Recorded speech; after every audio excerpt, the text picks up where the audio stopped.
Hey guys, it's Janicia, and in this video, I want to go over toxic traits in a relationship. I meet so many women who are in relationships that they should not be in, and they struggle to identify the exact reasons why they should not be in it. And to me, I can see it clear as day, but to them, it's kind of like, every relationship struggles, everybody has problems, but there are some problems that if you are not married to that person, you need to skedaddle, you need to run, you need to flee as fast as you can, okay? Now, there are a lot of traits that someone can have that could make you want to skedaddle, but I'm only gonna go over 3 in this video. But I also wrote an ebook called The 10 Major Red Flags in a Christian Dating Relationship. The ebook is free, so go ahead and check that out below. All right, getting right to it. Number 1 is they are tearing you down. Now, all of these red flags can go for men and women, but I speak mostly to women, so let's go ahead and say he. If he is tearing you down, that is a no. Now, when I say tearing you down, I mean like calling you out your name. One that is disrespectful. Your name is your name. Your name is not a cuss word. Your name is not a dog. Your name is not a cat. Your name ain't none of that. He should not be cussing at you, calling you no B word, no nothing. Tearing you down also includes making you feel small or insignificant. There are things that people like to do to try to belittle you and put you in a place. And the motivation behind this is if you continue to feel small, then you're not going to try to move away from them. You're not going to try to move on, find somebody else. You feel like all you deserve is this person and you're grateful to be with them. Yes, we should be grateful to be with whoever we're with, i.e. the right person, but when you're with the wrong person and they try to give you crumbs and say you should be grateful for these crumbs and the way that I'm treating you, that's a no. A toxic thing related to tearing you down is if they only point out the flaws. So they'll point out like 10 flaws before they will even give one compliment. Like, ooh, your shoes are ugly. Ooh, you need to do something with your hair. Or, ooh, why you bite your lip like that? And you always saying, when you talk. Like, they have an unlimited list of things that they find wrong with you.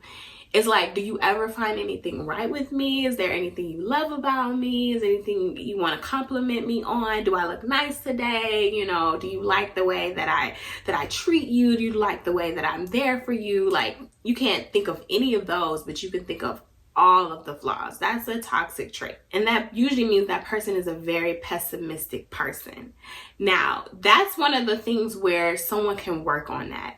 That may be how they were raised. So it may be not a deal breaker per se, but it's something to pay attention to, because if they're not willing to change that, are you willing to be with that person who has that attitude for the rest of their life? Are you willing to be picked on the rest of your life? Like, I'm a very happy butterflies. I'm always laughing. I'm always smiling. That's the one thing that everybody basically tells me is I'm always laughing, right?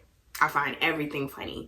So me being with someone who is super pessimistic, it wouldn't work out, because I will always feel like they're bringing clouds to my sunshine. And though, opposites attract, I just know for me, I couldn't do it. You may be a pessimistic person and they may be one too. So it may just be perfect. Y'all just both be all cloudy all day.